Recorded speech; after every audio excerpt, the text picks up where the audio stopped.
Yeah, good day, everyone. Good day, guys. How are we doing? Um, we're starting off shortly. We just have a few minutes. We just have a few minutes to just wait for one or two people, and then we get started. Okay. So, just give me a few minutes to share the link with a few people. Then we actually get started. Okay. It's going to be an amazing time. I assure you guys. There's a lot I want to teach you tonight, and I'm hopeful that these things would practically be life changing for everyone here. Let's just take some time and let's just wait for a few more people, okay?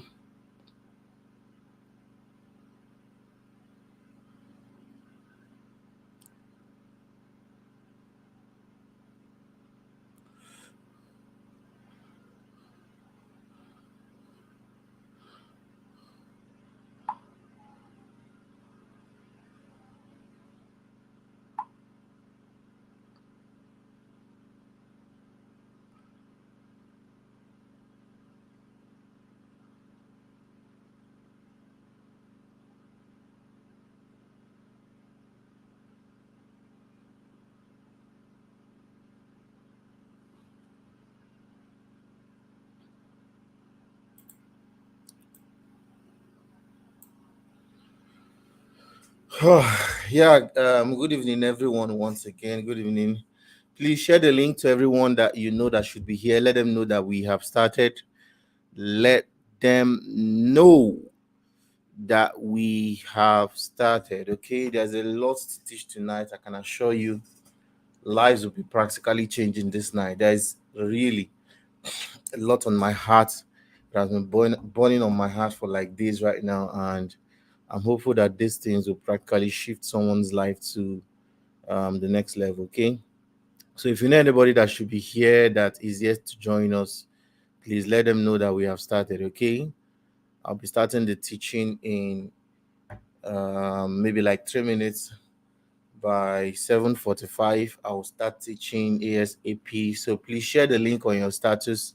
Let everyone know that we have started. Okay, so good to see everyone. Once you join us, let's know your name and where you're joining us from. Let me know your name and where you are joining us from. Okay, let me know your name and where you're joining us from, please. Your name and where you are joining us from. Okay,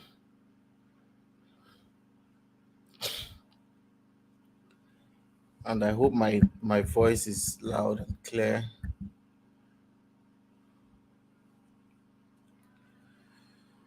Let's know your name and where you're joining us from. Your name and where you're joining us from. Miracle, good to see you. Ato Innocent, good to see you. Kingsley Uche from Makodi, Benue State. Bright Obiocha from Aba. Okay.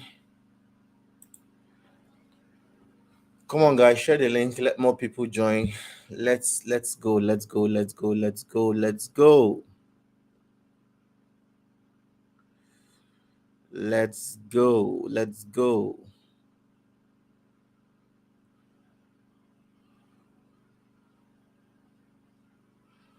Let's go. Amos from Lugbe, Odike Nabike Collins from the land of promise.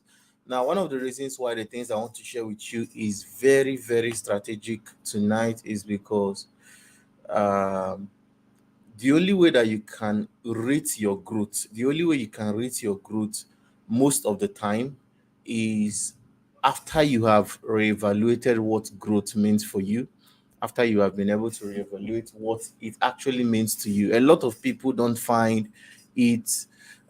Sometimes when you hold classes where you try to talk about how to grow, how to become a better version of yourself and stuff like that, people don't understand the importance of that because a lot of people have not come to understand the fact that uh, what defines the kind of results you get in life is most of the time related to how much you are actually willing to take conscious steps towards growth.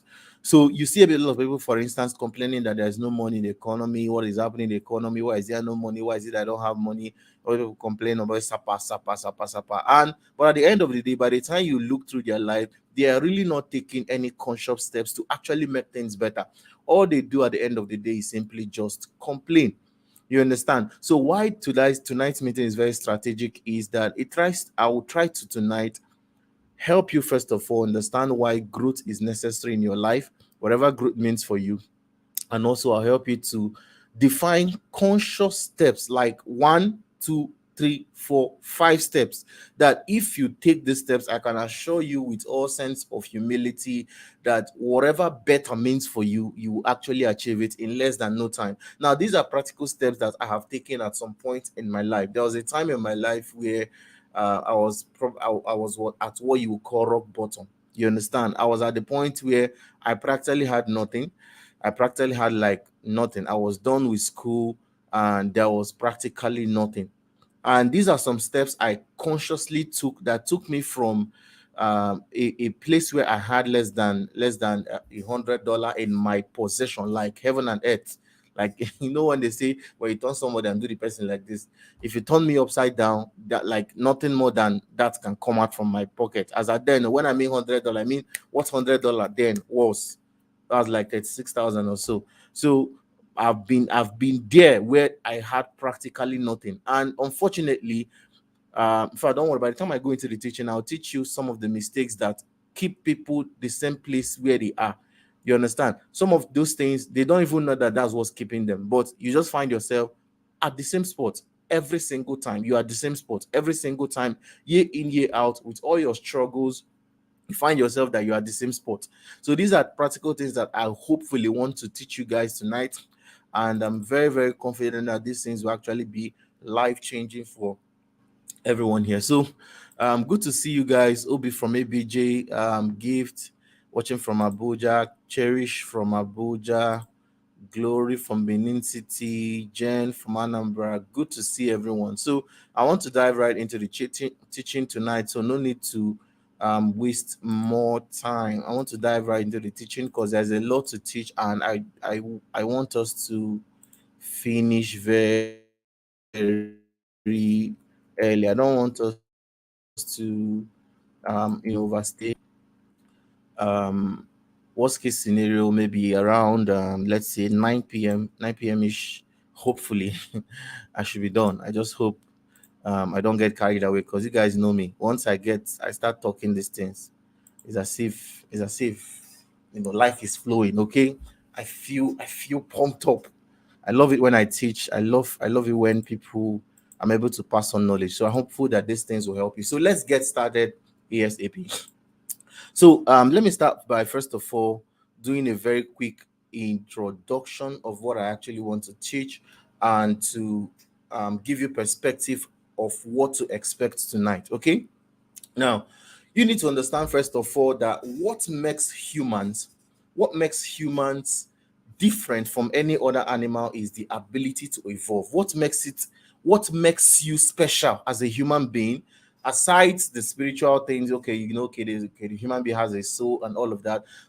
What else makes you different from a lion, different from a goat, different from a cat is the ability to evolve, is the ability to find out something that was when you came and make it better. For instance, the lion has been living in the jungle for many years. You understand? The lion has been living in the jungle for donkey years, but he has never for once thought, okay, why am I always eating grass? Okay, why can't I eat indomie? You understand? For instance, the lion has never thought, why is the grass green? Why can't I make it yellow? You understand? That ability to ask questions and become better as an outcome of the questions and the resolutions that you make is what makes you a human being. A human being should be able to see a situation and be able to find practical ways to make it better. For instance, there was this story I heard somebody talk about one time. It was a very long. It was a message. I think I read it on Facebook or something like that. So he said that one time he went for a friend's wedding, and according to them, they had to, in the wedding, it was a village kind of traditional wedding. You know how it works, man. So they had to, you know, get some what's it called? What do you call rainmakers to prevent rain from falling. Okay, provided that they were able to pay the rainmakers. This is how the story goes on. Uh, Provided they were able to pay the rainmakers, they could stop the rain and stop the rain from falling. Okay, and also they could also make the rain to fall, something like that. So according to the guy, so he was wondering, trying to think to himself, so why is there no phenomenon, kind of, is there no something that we can do to practically decide that this is when we want rain to fall and this is when we do not want rain to fall? So fast forward to many years later, he, according to him, he was in Dubai, and all of a sudden he was watching the news one time or something like that. So they announced on the news that rain was going to fall on a particular day. They were so exact that this is when the rain will start, this is when the rain will stop. And he was like, okay, so that means that these things are not they are not kind of um they are not as abracadabra as I thought it was. That's how he actually tried to explain the whole thing. So he was trying to say that on that particular day, just as they predicted, rain actually fell. And he now went ahead to ask more questions. Okay, how did they do it? How are these people able to say that, or even on the driest of day, that they want to make rain fall and rain fell? That's when he came up. He now began to ask questions, and he now finally found out that there was something called cloud seeding. When you're doing when cloud seeding simply means using some form of chemical reactions. I watched a video of how they do it, though, but I can't explain it. It's a bit complex, okay? But what they simply do is they use an aeroplane, kind of flight at a certain level at around the cloud, spray something that looks like a chemical, kind of. What that chemical does is to trap every cloud and what's it called? Is it vaporized now, or what's the word? Okay, it's not vaporized. What's the reverse? To melt it. Good. To melt the clouds, melt it rapidly such that rain begins to drop. This is something that has been happening. In fact, personally, until I read that story, I didn't know there was anything like that. Now, why I'm explaining that story is because this shows you that this is one of the things that displays the superiority of man. Okay, this is what makes man unique more than animals, more than goats. The ability to say that this thing is a problem, and I identify that this is a problem, and I need to find ways to solve it. This is a future that other creation, other evolution, evolutionary beings have not been able to achieve. A goat will always eat grass. There's no evolution that can happen to a goat that will make him to start eating something else that is no grass. You understand? Of course, we know of, cross matching and all of those things, but in the absolute sense of it, that's not a form of evolution.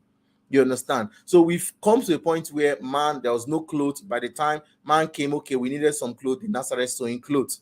Okay, we needed TV, they now started producing TVs. Okay, now we need to, okay, if I'm in Brazil, I need to talk to somebody in Portugal, then they now started producing smartphones. So that's the practical thing that makes man special, really. Okay, aside spiritual factors, aside the fact that, okay, man has a soul, man can interact with God and stuff like that. Okay, but aside that, what makes man unique in the sense of being a human being is the ability to evolve. It's the ability to find something that is not working in your life and find ways to make it better. Okay, now there was a time in my life, like I said, when I finished school. When I finished school, uh, I I finished school at, I think it was 24, right? 24. And as at the time, I was practically broke, really. My dad had passed on when I was 15 years, and the little thing that we had, as just some of the things they left over, was practically not enough, really, for me to actually start life, kind of. So I was practically broke at that point. I had practically nothing. I was doing much at the time. There was this borehole we had in front of our house, and that was where I was going. I usually go there in the morning, sell water to people. Then in the evening, come out again, sell water to people. So that was like what you would call my business, okay? Because there was nothing else. So maybe on a good day you can make 1,500 naira, on sometimes 2,000, which at the time was practically not. I was almost spending everything sometimes to food, or maybe buy one or two things I need for myself, because man has to survive, right? So so and as at this time I'm speaking with you, I had become a bit popular. As I did this time I was speaking with you, I was very, very popular. Because in school, I was very, very popular. You understand? I had visited different campuses, different schools, spoken in different places. I had I was very popular, in the sense of popular, but I was popular and broke. Popular and very, very broke, like practically suffering. So I began to question some of the ideologies I had about life. I began to ask questions. Okay, what is really working? You understand? Why is it, with all these things I know, I should not be here? I had read books. I read books till there was nothing to read. I read books. I read everything I could read. In fact, I can confidently say that maybe up to 50% of my pocket money throughout my campus days I spent it on books, because any time I'm passing a bookshop I must buy something, and I'm not just buying, I'm reading. But unfortunately, there seemed to be no results to those things. Now I began to question myself, and I began to develop a more philosophical approach to life. When I mean by philosophy, I don't mean just the definite definition of philosophy. When I mean philosophical approach to life, I begin to ask questions like, what really works? Because that at that point, what I want is result. I'm not here to I don't want to be the wisest and the brokest, if there's anyone like that. I wanted result. I wanted to become better. You understand? You know, there's a scripture that says that there was a city in I think Ecclesiastes, right? That there was a city and there was a wise man in that city, and the wise man through his wisdom delivered the city, but nobody remembered the poor man. You understand? Remember the wise man because he was poor. So I didn't want to be that poor wise man. I wanted to be somebody that I had wisdom, but I still have results to show for it. I wanted to be the person that, not that they will say, okay, when you need advice, come and meet him. The best I can be doing is advice. Okay, you can, like, empower them with much more than maybe finance or something like that. I didn't want to be that person. I wanted to be a better person for myself. So I began to have developed a philosophical approach to life. I began to ask specific questions. Okay, what works? You guys taught me tithing. When I mean you guys, I mean like pastors and all of that. You people taught me tithing. You people taught me how to give and I pay tithe. So why am I like this? What is happening to me? I began to ask questions like, okay, you people said set goals. I've set goals. What is happening? Why am I not seeing results? Okay, you people said that I should honor people, try to add value to people's life. All through my campus days, all I was doing was adding value. Why is my life not changing? Now, when I began to ask those practical questions, a lot of things began to shift for me, because that was when I began to sieve out what works and what does not work. And by the time I list these 5 steps that I'll be teaching you guys to take, you begin to see the reasons. Some of you will begin to see reasons why you are where you are, and some of you will begin to see why you are where you are. Some of you begin to see what to do to come out from where you are, and some of you would also see what has kept you where you are and what you need to do to come out of there. Okay, now I wrote down here, every situation that you find yourself currently is a cumulative of the actions that human beings have taken. Emphasis on human beings, because those human beings can be you and it may not be you. Wherever it is you find yourself currently in life, maybe you're at a place where you don't like the job you're doing, you don't like the things that happen around your life. All those situations that you found yourself currently are all cumulative results of actions that people have taken, actions that may not be your actions. It might actually be other people's actions, but they're actions taken by human beings. Okay. And for you to change them, you need to take counter actions, which is why I want to teach you these steps. Okay. Now, before we dive right in, because I have like 1 hour right now. God, time is just running. I'm even jumping some things in this introduction. I said I was going to actually talk about. Time is like really running. So first of all, you have to define what better means for you. Now, this is very key.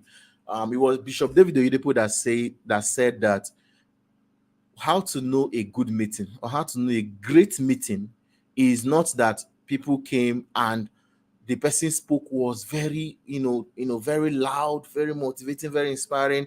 Is how to know a good meeting is what is the number of people that came to that meeting that left the meeting knowing what next to do. I need to say it again. He said that what defines a great meeting, when you say someone, okay, we'll have a great meeting. I was very amazing, powerful meeting. I've seen people come out from maybe a church service and say, I was a powerful service.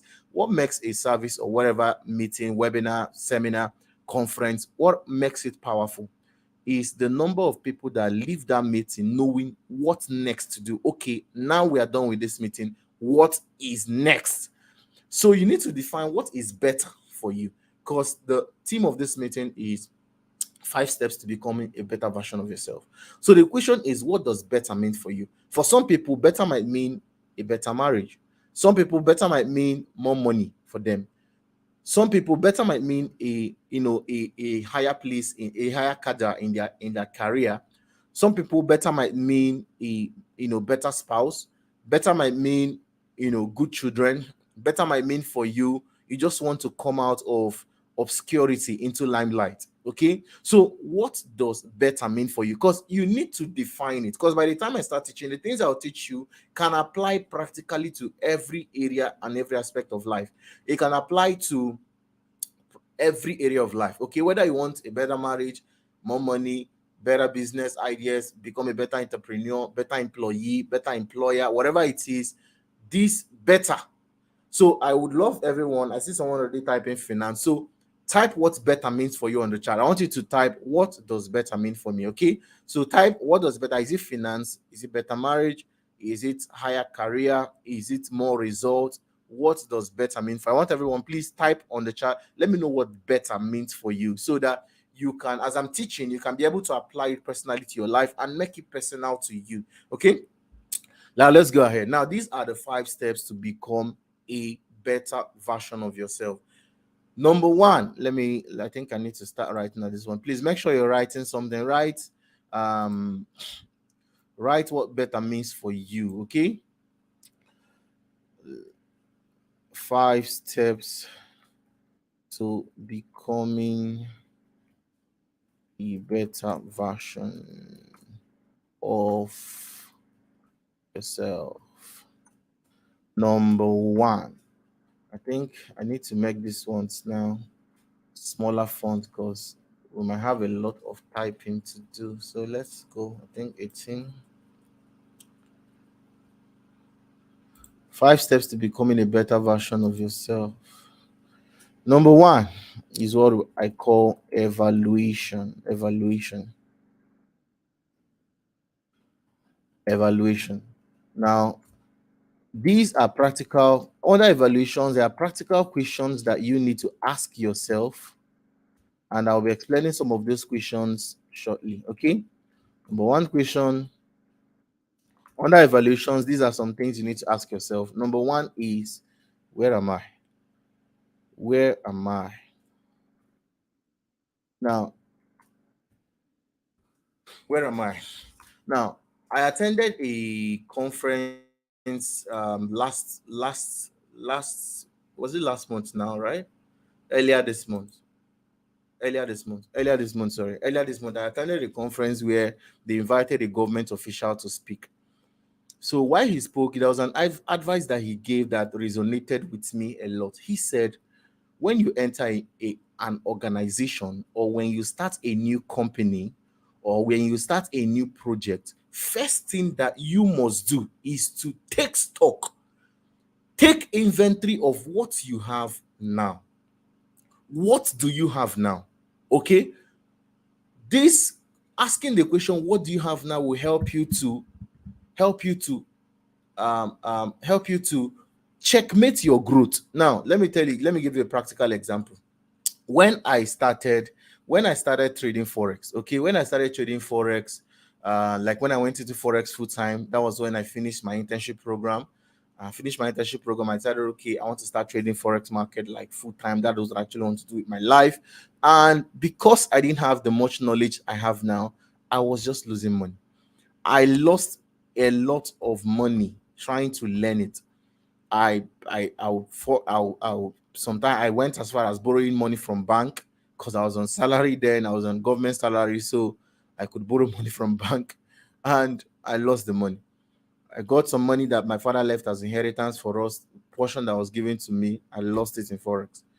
Some other money I had, savings I had, I saved money for 1 year. I lost it in forex, and at the time, after like 1 year, like after I've gone in full time, I began to see like results. I began to see few results. But after a few, maybe another 1 year or so, there was one time, one specific time, I lost like $6,000 as a then. So I was talking to my elder sister. Then I told her, man, I just lost this amount of money in the market right now. I just lost this money in the market, and it's really paining me. So she made a statement that at the time would have been detrimental to my growth. She said, with all sense of care and sincerity, she said, if this thing is making you lose this kind of money, why not stop? Why not stop it and focus on? After all, you're a physical therapist. Why not look for hospital and start practicing? If you are losing this kind of money, is it not time to stop? Are you not tired? So I gave her an answer, and this was my answer. I told her that when I started trading forex, I didn't even have up to $6,000 to lose in the first place. If right now I'm losing $6,000, it's actually progress for me because I even have money to lose. Because when I started, there was no money I thought to even lose. I had to borrow. You understand? It was bad I had to borrow to trade. But now I did not borrow the money. It's my money. I made it from trading and I'm losing it. That means there's progress. You understand? Now, taking an evaluation of where you are will help you to know what growth means for you. You understand? It will help you to get not to be discouraged when people try to deter you from taking steps that will help you to become a better person.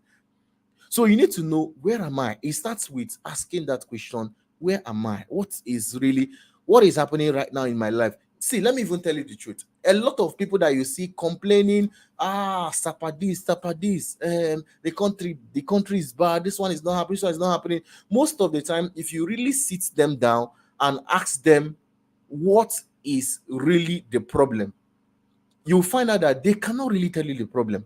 Somebody reached out to me on my DM the other day. It was like that he's really tired of life, that he really wants, he feels like dying, or he wants to give, sometimes, according to him, he gets tired of praying and not getting answers. He's tired of talking to God, he's tired of this, he's tired of that. So by the time we began to like take stock of where you are currently, he found out that he was actually better than probably half of the world.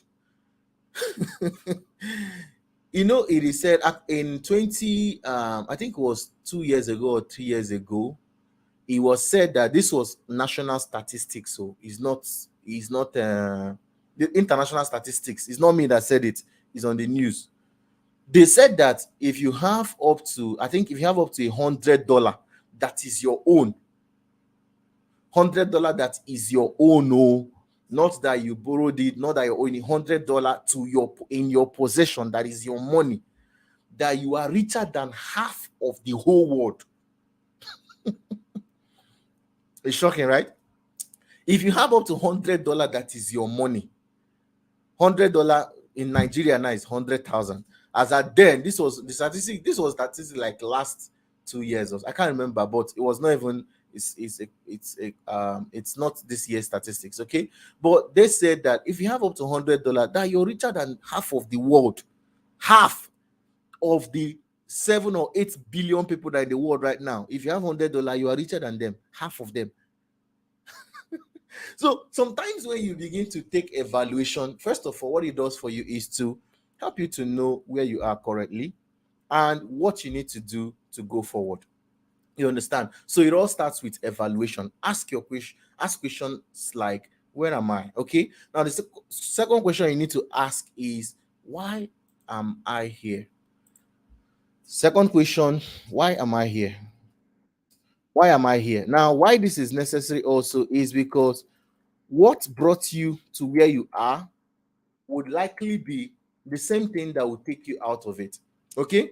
Now, um, I've been able to counsel a lot of people over the years. Some of them, many, you know, under some form of one addiction or the other, and all of that. And my counsel most times when I meet somebody who's under some form of addiction, maybe smoking, drinking, womanizing, or stuff like that, first thing I try to explain to them is the fact that you need to understand that the same way you started this thing most likely is the same way you have to end it. Sometimes this is my advice, so I'm very sincere. I like being practical. I like being very, very realistic about life. I totally believe in the power of God. I totally believe that somebody who is addicted to some form of vice, okay, can stop it abruptly. Okay, the power of God can come on you, the grace of God can come on you, and all of a sudden you just stop like that. But also, there are some that might require some steps. Maybe you used to smoke 7 days a week, and then with some form of willpower and, of course, the grace of God made available for you, you can start maybe stop smoking down to, let's say, 4 days a week, 4 days a week to 2 days a week, 2 days a week to once a week, once a week to once in 2 weeks, once in 1 month, once in 3 months. And that's how, see, this is maybe I'm just being sincere. At some point in my life, I suffered from clinical depression, so that you know where this is coming from. At some point in my life, I was diagnosed, not like story, diagnosed of clinical depression. Okay, I went to a neuropsychiatric hospital and I was given drugs for mental health issues. Okay, because I was terribly depressed. I was going through anxiety, panic attacks, some form of schizophrenia, derealization, depersonalization.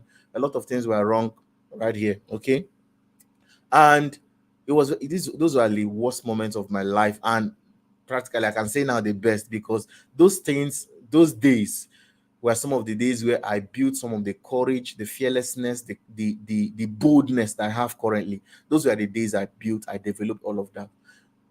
I prayed all the prayers that anybody can pray in this world. I fasted all the fast that anybody can fast in this world. I did 40 days fast. I did 50 days fast. I did 3 days dry. I did 7 days. I did 14 days. There was no fast that I did not fast for this issue to leave. But it just was there. It was just on my face. At some point, I felt like I felt like God disappointed me. Okay, because even me, there was one time I can remember those days I was praying. I started crying. Like, when you pray, you're not seeing results. Then you just break down and start crying. Then I started crying. Started telling God that if I was God, with the way I'm praying, I would have answered this boy's prayer. I was like, why are you not answering me? Why? Why are you not saying anything? Have you been? I know some of you might have been at that point in life where it feels like God has disappointed you. You pray all the prayers you can pray in this world, oh, and it feels like this thing is just there. That was me. That was me from 100 level to like 500 level. A lot of people didn't know that these things were wrong with me, but he was just there. But somehow, I built a lot of resilience. Okay, so during those days, I was just plagued with a lot of mental health issues, and it just wasn't going away. You understand? But what changed my story? What helped me out is that I began to read the story of people like Daniel. God would have chosen not to allow Daniel to even go into the lion's den. God would have chosen to make them not to throw him into the lion's den, but he allowed them to throw him into the lion's den, and he decided to, instead of saving him from the problem, but take him through the problem. There's some deliverances that God can do for you and just does something and immediately the issue is gone. But there are some that he decides to just go through it with you, so that you understand the dimension of him that is the fourth man in the fire. You understand the dimension of him which is the God that can close the mouth of the lions. If Daniel didn't go to the lions, then we will not know that it's possible that somebody can meet face to face with the lion and the lion will not devour the person. If God did not allow Shadrach, Meshach, and Abednego to go through the fire, we would not know that it's possible to go through fire and not be burnt. You understand? So I began to understand that, okay, that means that God might actually not want to just take this thing away from me like that. Probably He wants me to pass through this process. And I began to be more willing to, because as at then, I just wanted to wake up one morning and be free from all my mental health issues. I just wanted it to go away. But it took me many years, which I'm very grateful for today. Like, I'm very grateful that it didn't happen the way I wanted, because the kind of resilience, the kind of fearlessness, the kind of boldness I've been able to come through with, and that has caused me to thrive in life currently as we speak, I can't exchange it for anything. Somebody asked me one time, will you go through the experiences again if you have the opportunity? I said yes, because some of those things are the reason why I'm here today.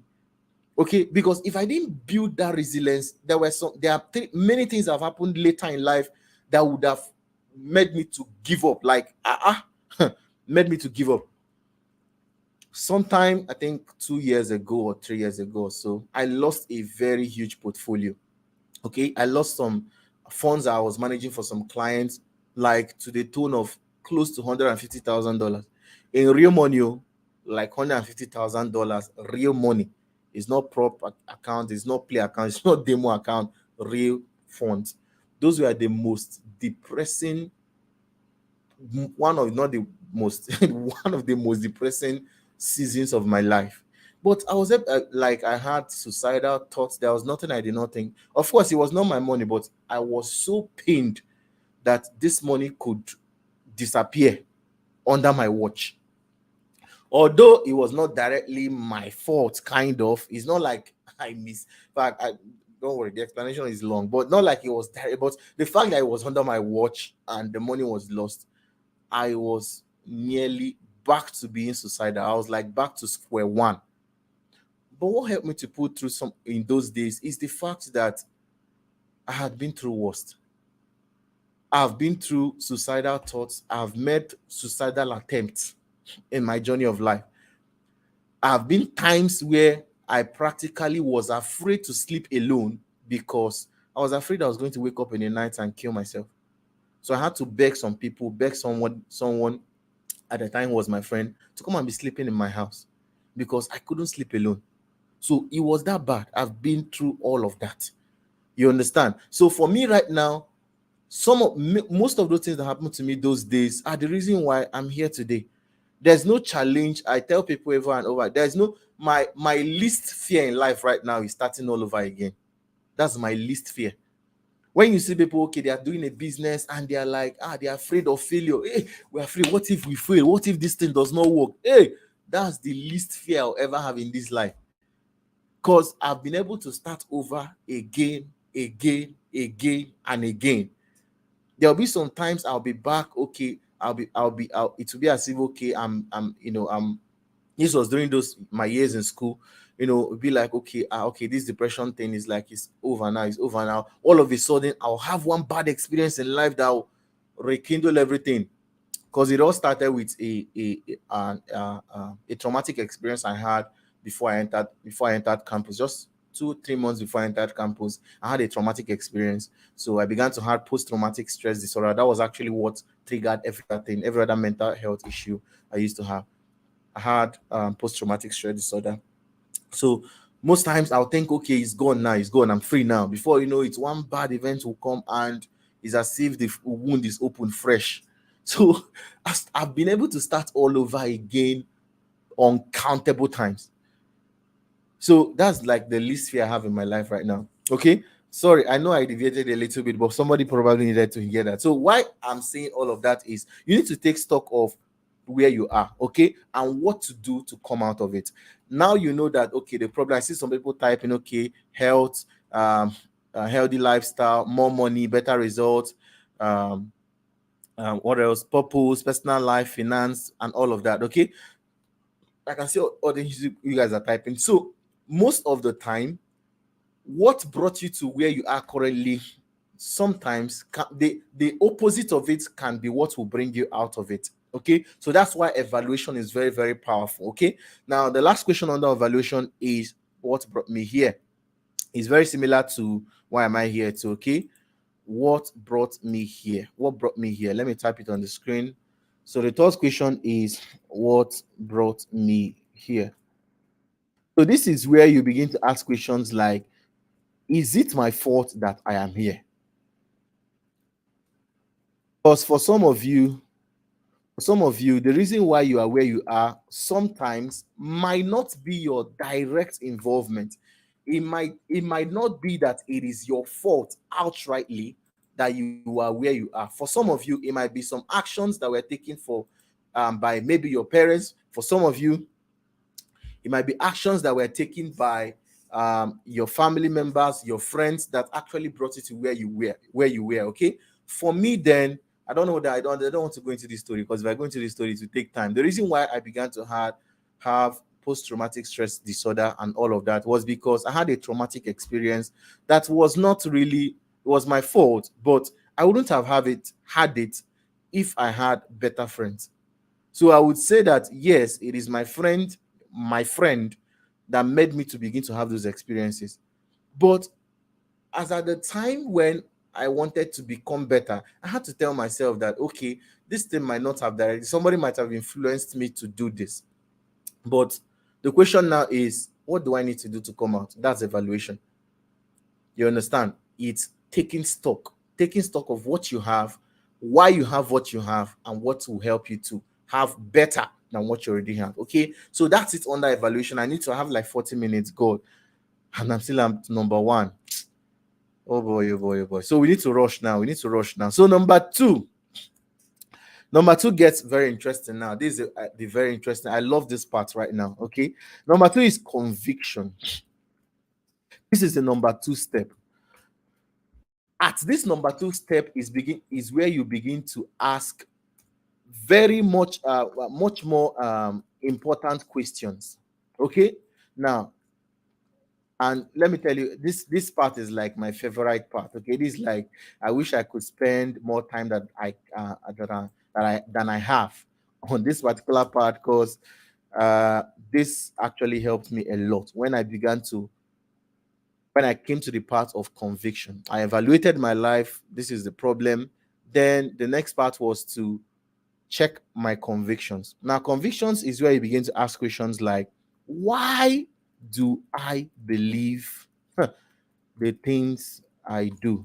See, please, you guys should listen now. I need to, please, anything you're doing right now that will distract you from listening to what I'll teach now is antichrist in your life right now.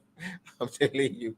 Anything that'll make you not to listen to what I want to say now is antichrist. I'm telling you. Now, why this part is very important is because why you are where you are, or why you will find yourself wherever you will find yourself in this life, is because of what you believe. Okay?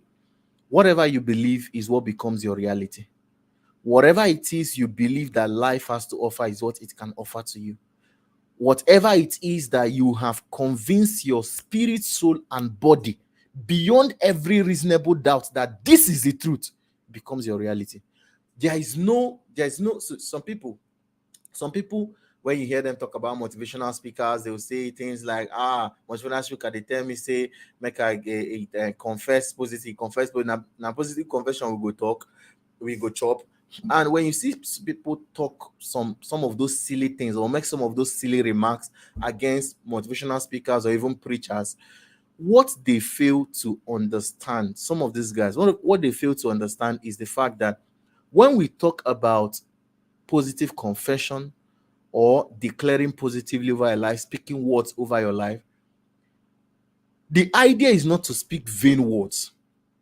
The idea is to, through an action, correct your perception.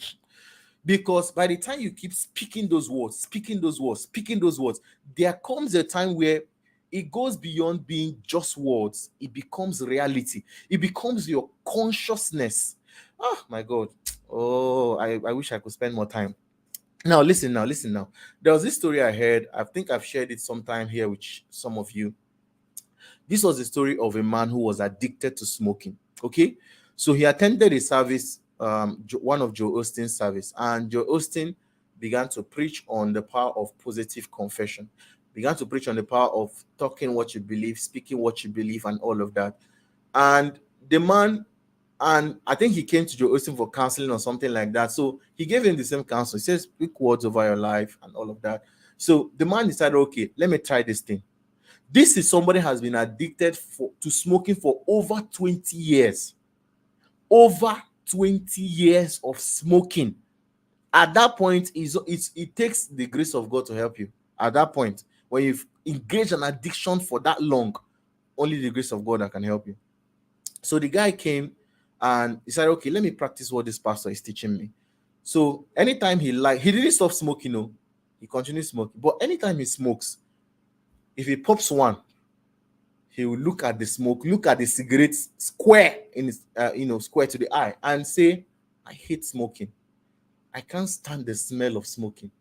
I hate this smoking with my life. He will take another one. He will say it again. I hate smoking. This thing is killing me and I hate it. I will stop it. He will take another one. He didn't try to stop. That was all he was doing. You understand? He did this over and over and over and over and over again, an uncountable number of times. All of a sudden, one particular day, he lit up the cigarette to smoke, and he started coughing. What was happening? He lit up again, smoke. He noticed that he didn't like the smell. The smell wasn't sweet again to him.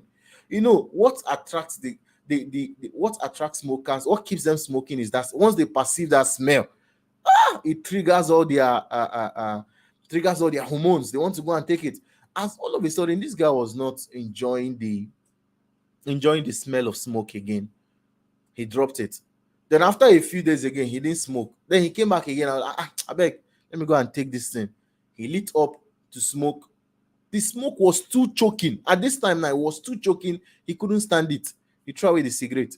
And that was how smoking ended in his life. Now, somebody can say, okay, is it just because he was confessing negative that happened? No. He confessed the word so much that the word now became his perception of himself. He now stopped seeing himself as a smoker or somebody who loved smoking to somebody who does not like smoking, and his spirit, soul, and body began to reject it. See, we all live up to the perception of ourselves. If you see yourself as an excellent person, every single thing you do in life will show that excellence. If we come into your office, we will see if you're excellent. If you're an excellent person, if you come into your office, you will see it. If you come into your workplace, you will see it. If you look through your home, we will see the excellence. Because how you do one thing most times is how you do everything.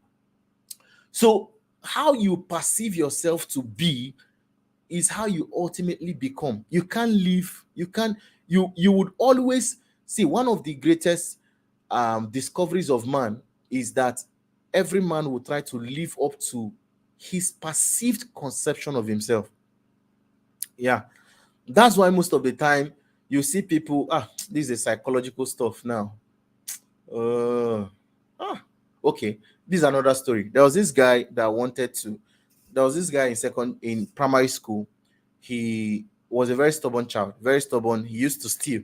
Okay, every break time or so, you go into and steal. Sometimes you steal the teacher's money. Sometimes you steal his mate's lunch box, something like that. But he used to steal during the break. Anytime they go out for break, something like that. So one day the teacher called. The teacher found out that he was the one that was stealing, but he didn't want to confront him and say you are the thief. He now called the boy and told him that I've noticed that somebody is stealing things in this school, in this class. Someone has been stealing my money, and I've looked at you. I've seen that you're a good boy, and I know that if I put you in charge to find this person stealing this money, you will find the person, and the person will stop stealing the money. So what we will do now is every break, I want you to be on guard. Every break, I want you to watch and see who will come and steal that money. That was the last time anybody stole money, because the boy was trying to live up to the expectations that the teacher has convinced him that is his reality. I see, psychological teaching should not be free. So, so he was trying to live up to the expectations of what people have made him to understand that is his reality. So, no matter where you are in life, you always live up to what your reality is. The reason why people can go, I was with Dr. Cosmos Maduka last 2 weeks ago, and there were some things he taught that has been indelible on my mind.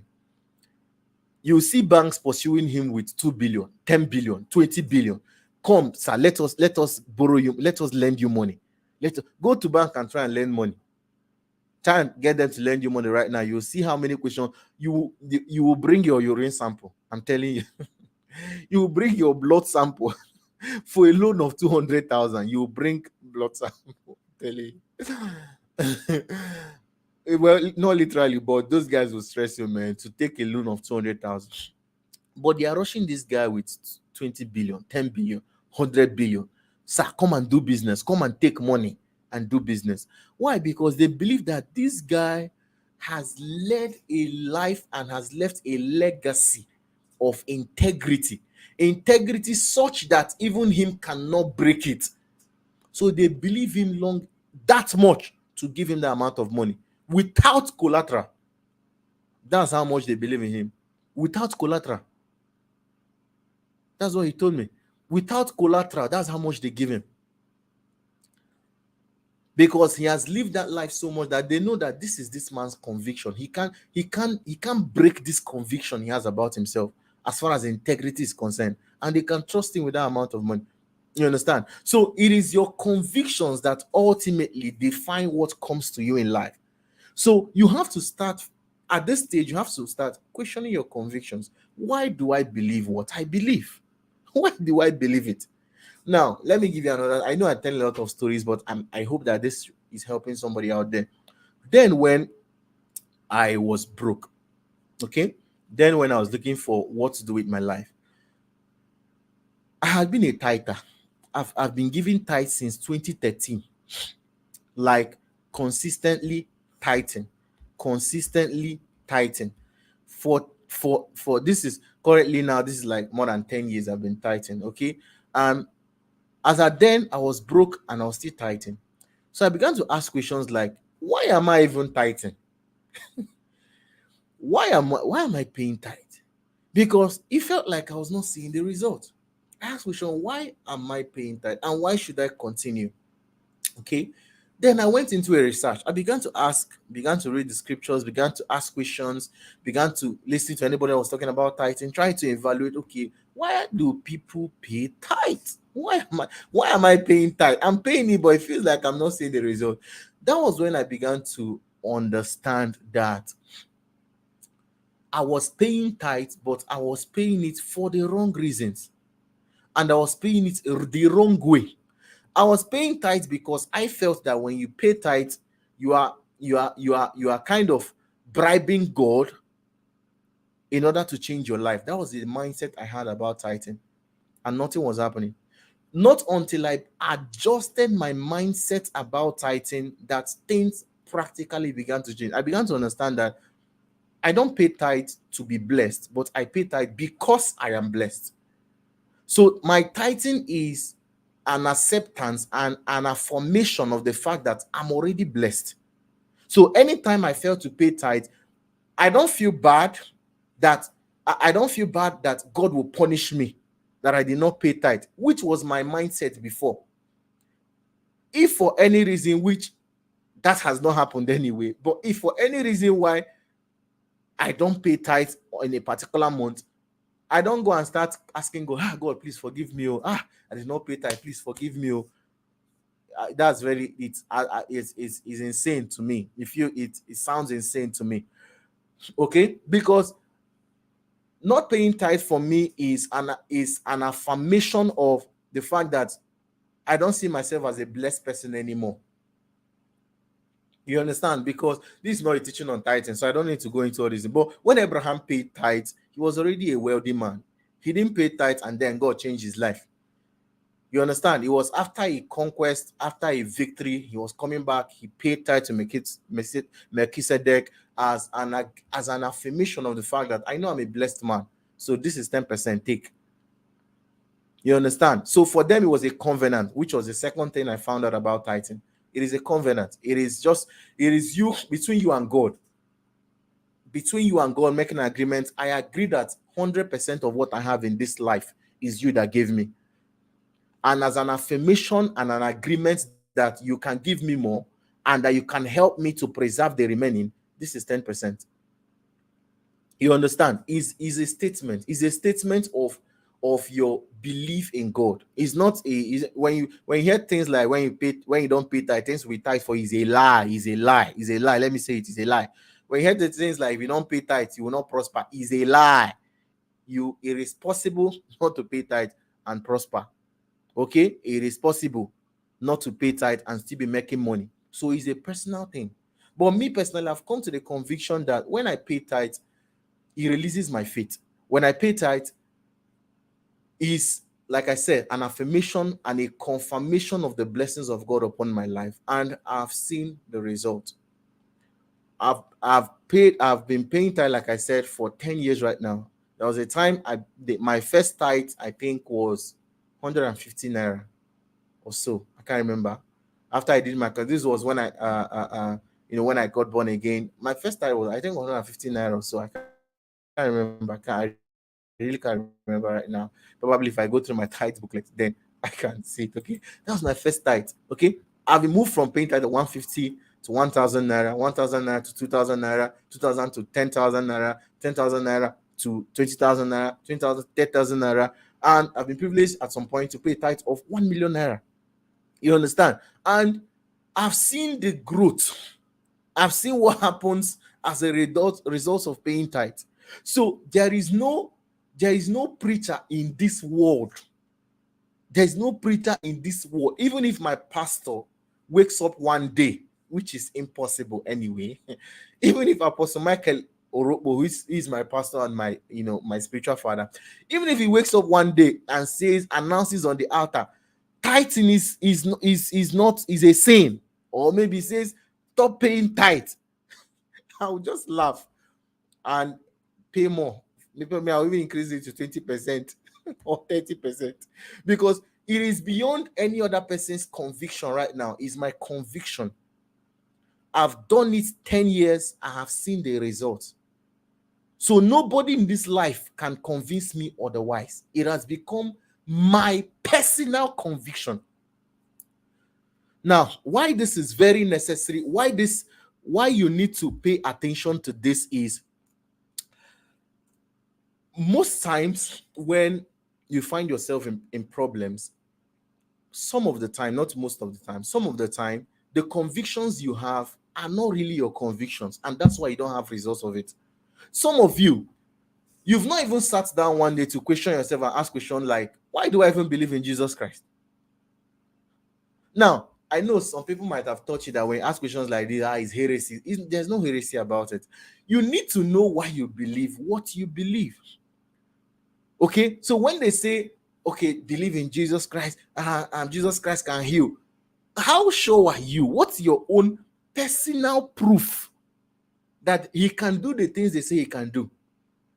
When you see people say things, okay, oh my God, see, you need to take out time to really question your convictions, because this is what will help you to get better results. If your convictions about life and your practices about life is not born out of personal conviction, there will be no result to it. Like I really shared with you, I was paying tithe because they said we should pay tithe, but there was no result for the first 5 years of it. Or let me say, I didn't see result. Maybe there were results, but I didn't see. They were not visible. They were not tangible for me to see. But I was paying it regardless. But the day I discovered that this is why I should be paying this thing, not this other reason, and I began to make that my conviction, that was when I began to see results. I'll be like, okay, wow, this is really, really working.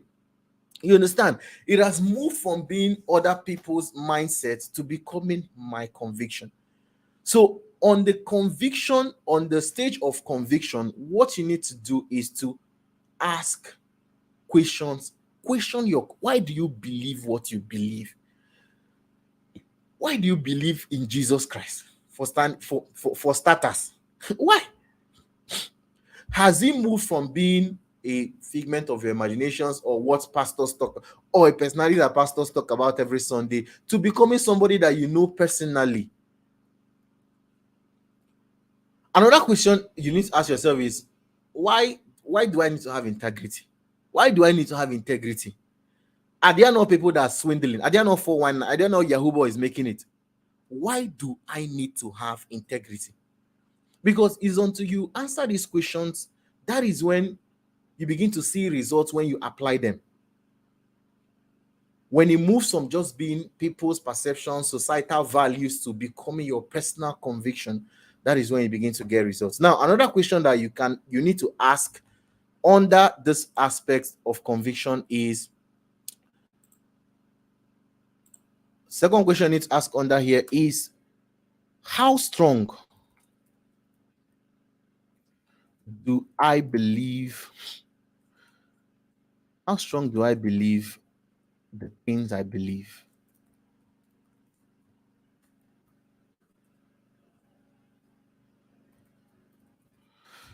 Now, why this is also necessary, a very good question to ask, is because most times you will notice that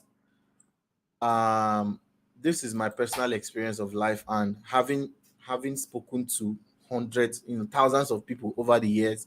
I've been speaking on practically like from the day I got born again. I've been speaking, I've been preaching, I've been teaching. One of my greatest gifts is teaching. Okay, that's like communication, not really teaching, communication. That's my greatest gift. I can communicate my thoughts. Okay, now one of the things I've noticed, having counseled thousands of people probably over the years, is the fact that some of them have things that they believe, but they don't believe it strong enough to stand the tests that come with believing those things. And anytime you don't have strong convictions to back up the things you believe, what happens is that anytime there is very small vexation or very small test of those things you believe, you discard them. For instance, now, like I said, I've been able to start over many times, start over from zero many times. I've been able to lose everything I have and regain it many times, more than 50 times over the space of the last maybe 4 or 5 years that I've been in business, like gone full into business. I've been able to lose everything I have many times and regained it back many times. So, as far as I'm concerned, failure or mistakes right now is not any different from success to me. It has become my conviction. When I make mistakes, first question I ask myself is, did I learn anything from this? If the answer is yes, it's not a mistake. I ask myself another question: will I repeat this mistake if I meet it in the future? If the answer is no, I did not make any mistake. That is my personal conviction, and that is how I've learned over the years to see failures and make mistakes. The last thing I can be ever afraid of in my life now is to make mistakes. I've made it many times and I'm not scared of it. Now, I don't mean mistakes like adultery or mistakes like fornication, or those kind of grievous mistakes in quotes, grievous in quotes. Okay, I don't mean those kind of mistakes. Okay, I mean mistakes that stems from trying something out new.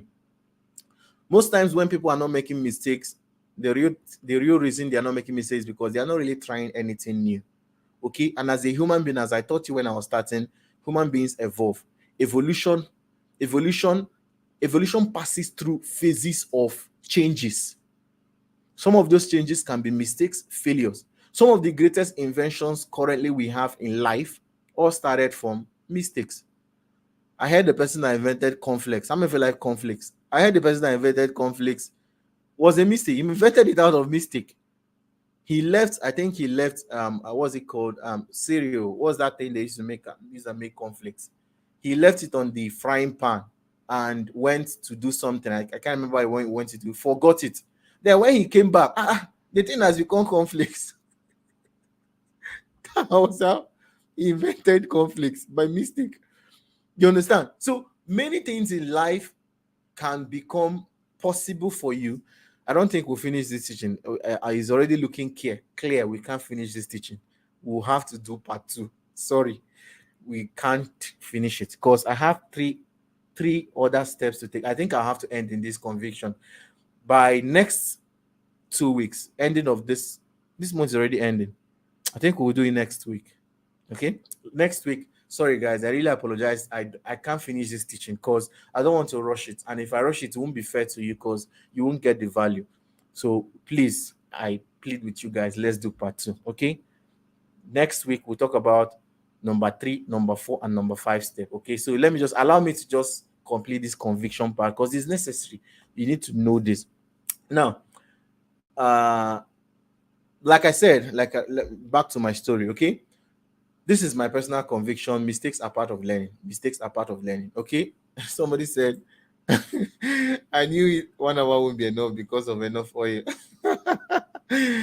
Okay, so now there was this story I read about many years ago on one of John Maxwell's book. He said that there was a particular team, there was a particular car company. There's a particular car company that needed to make a particular kind of cars that will serve a particular kind of purpose. And these guys, this company decided to consult with a team of experts. They called a team of experts and told them that, okay, this is what we want to do. Please, you guys go and do research and give us feedback. Let's know whether it is possible to make do this kind of cars. And the experts went in, did their research. And after their research, they came back to the company and told the company, this kind of cars you want to do is not possible. You will waste your money. It is a fruitless project. No need to indulge in it. Just perish the idea.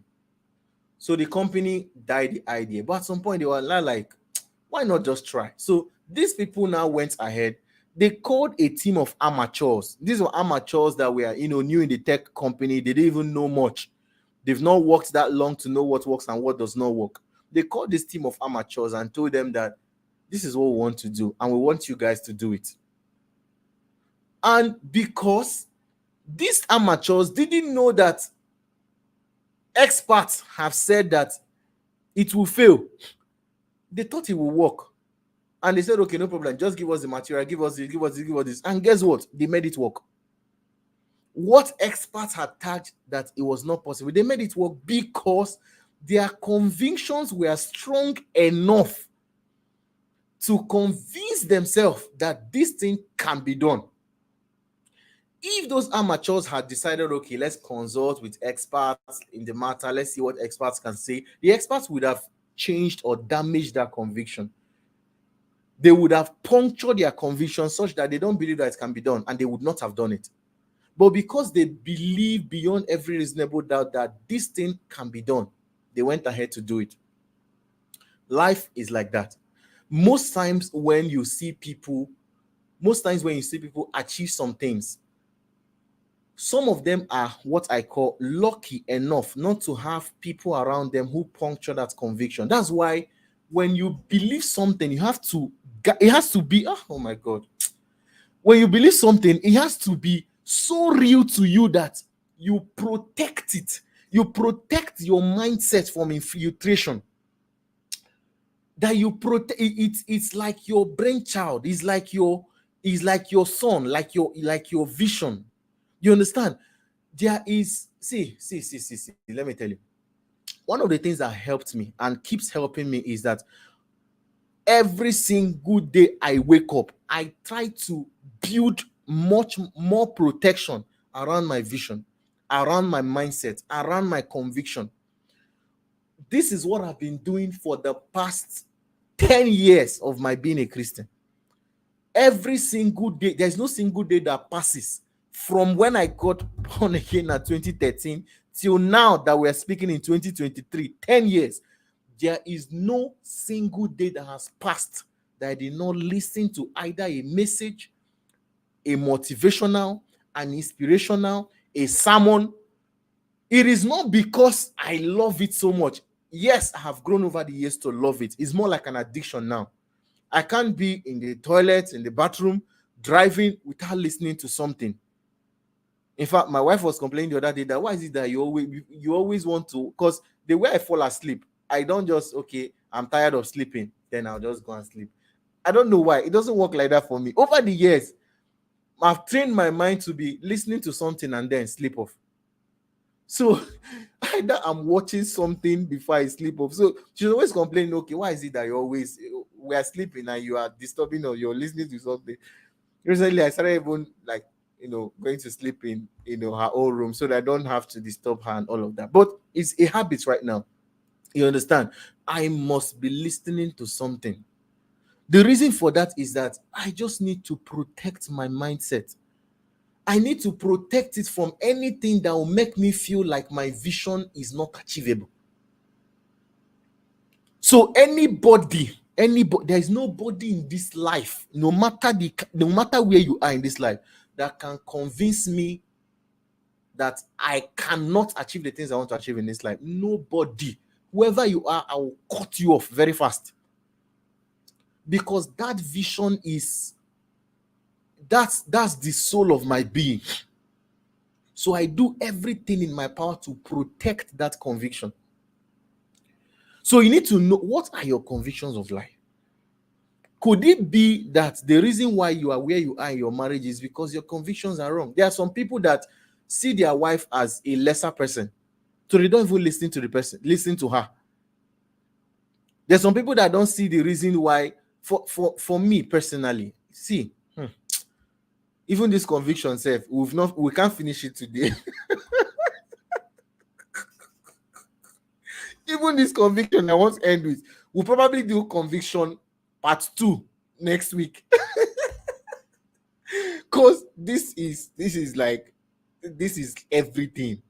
Your conviction defines your life. Okay, there's some people that marriage is not that important to them. You understand? So they don't see any reason why they should have a good marriage. They don't see any reason why they should have a happy marriage. As far as I'm concerned, on the top of my priority list after God is family, before any other thing. So anything that will make sure that my family is peaceful, my family is filled with joy. Anytime I come home, I enjoy my home. I don't want to endure my marriage. I want to enjoy it. I want to enjoy every second of it. It's a conscious effort I make every day. So any other person saying any other thing that does not resonate with that goal, cut you off straight up, man. Cut you off, because that conviction has to be protected by all means. There are some people I value so much in my life, but I look at their marriage and it doesn't impress me. I'll give you all the respect I can as far as some other things are involved, but as far as marriage issue is concerned, I look to somebody else.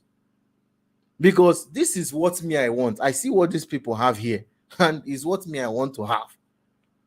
So any other mindset that you can have that doesn't lead me to that goal is fine. It can be working for you, but it won't work for me. You understand? Somebody said your conviction is your Lord. Yeah, that's very good. That's Lord, L in lowercase letter. Excellent. That's excellent. Your conviction is your Lord, because that's what defines every other thing that you'll be doing in this life. You will live life based on your convictions. So you have to first of all start questioning your convictions. Why do I believe what I believe? How strong do I believe them? Do I need to change them? For some of you, there are some convictions that you have that you actually need to change. For some of you, there are some convictions that you have right now that you need to change them, because that's the reason why you are in the mess you are right now. For some of you, the convictions is the fact that, okay, why all of us cannot be rich. So some of you have signed up with the quote, all fingers are not equal. Must you be the smallest one? If all finger, can't you be the biggest one? Why must you be the smallest finger? For some of you, the conviction, the reason why your business is small, looks small, is simply because nobody has taught you that everything, as you, one of the proofs of the fact that you really know what you're doing is growth, consistent growth. Nobody has taught you that. So it's not a conviction yet that growth is a necessity. So you don't see the importance of it. Yeah. So you need to question your convictions, and question the convictions that has brought you where you are, and strengthen the convictions that will take you to the next level. So even if, for instance, maybe the pastor is preaching a truth on because we can't take away religion from people's mindset. Okay, this is Africa, and a lot of what influences people's action is religion. Okay, religion, I mean, what they hear from their religious leaders. Okay, excellent. I listen. There is no preacher personally that, okay, of course, there are preachers I cannot listen to because we don't even stand. They don't even what they are saying doesn't in any way minister to my conviction. Okay, but however, what makes you a good Christian is the ability to translate what the pastor's revelation is and make it your revelation. So that, for instance, if the pastor is preaching on giving, you don't give because the pastor preached it. You give because you have seen it from scriptures that it is good to give. And this is the results of giving. And this is the blessedness of giving. Then you give. If the pastor is preaching, okay, live even things as simple as a holy life. Because if you do it because the pastor says that you should do it, it will be more like a fake life, because it is not really what you believe. You're doing it because this is what the pastor says that we should do. Even things as reasonable as going out for evangelism. Why are you going out for evangelism? Do you really want, is it born out of a conviction that there is a dying world out there that needs to be saved? Or is it because you're expecting some reward? You're expecting, let me not use the word reward, because of course it's not bad to expect reward, but because you want to satisfy some form of your spiritual ego. You understand? What is your conviction? Why do you do the things you do? If you do things for even if you're doing a good thing for the wrong reason, you will get bad results. You can go and write this one down somewhere. When you do good things with the wrong reasons, you still get bad results. You can go write it down somewhere. Okay? So question your convictions. Always question at every juncture you find yourself in life and it feels like things are not working. Question, what are the things that have brought you there? What has brought me there? What are the things I've believed, and why am I acting the way I'm acting? I told you guys a story last time of the man that used to use his wife and learn wrestling. This man would sit. I told you guys this story last time. This man would, this thing Hulk Hogan used to do. He would do his neck like this. This man will carry his wife, hit her on the ground and do her like this. And he'll tell her, my father is a lion. Me too. I will show you that I'm a lion. And pounce on the wife. He does that because that's who he believes he is. Over the years, his father has taught him that, my son, you are a lion. And the way to display your lionhood is that anything that comes your way, pounce on it. That's his conviction. So he is living true to that conviction. We all live up to the expectations of our conviction. Whatever you believe you are is what you will live through. So always question your conviction. We'll start from here again next week. Have you guys learned anything? If you've learned anything, by the time we end, I know there's no time for questions right now. It's already 9 o'clock. So there's no question right now. So please compile your questions. If you have questions, by the time we end next week, would ask questions. We have an opportunity where we can all ask questions and get answers. So if you've learned anything tonight, type on the chat. Let me know that you've learned something. Let me know that you've learned something tonight. Let me know. Let me know. Let me know. Anyone, type something on the chat. Let me be sure you guys learned something tonight. If you learned anything, please let me know in the chat that you learned anything.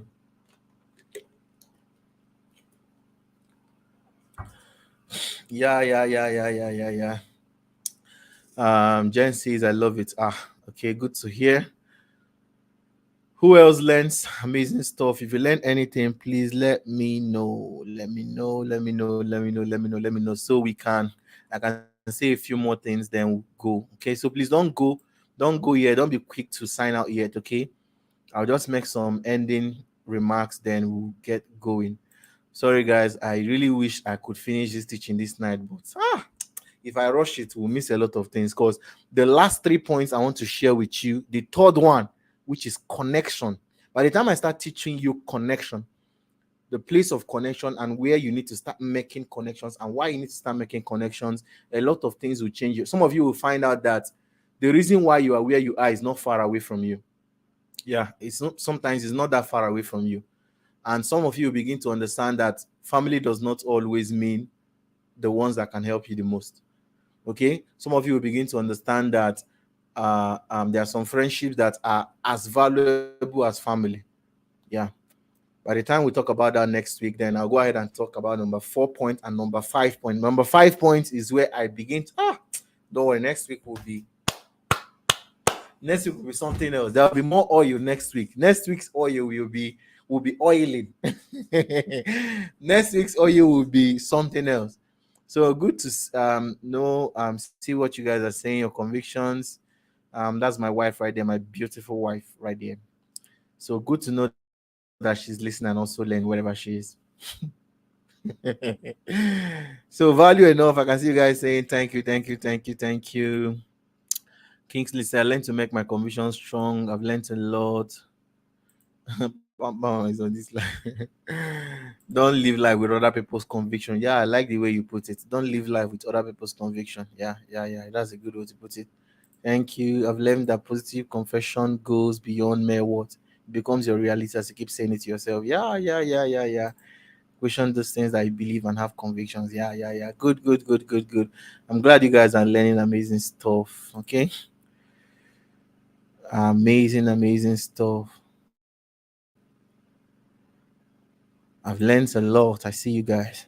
Okay, so we'll go again next week. We go again next week. What I want you guys to do for me right now, two things I want you to do. Number one, subscribe to this channel. Subscribe to this channel so that any other time I go live, you would be notified. Secondly, anytime I upload a video, because if you guys remembered, I used to do this uh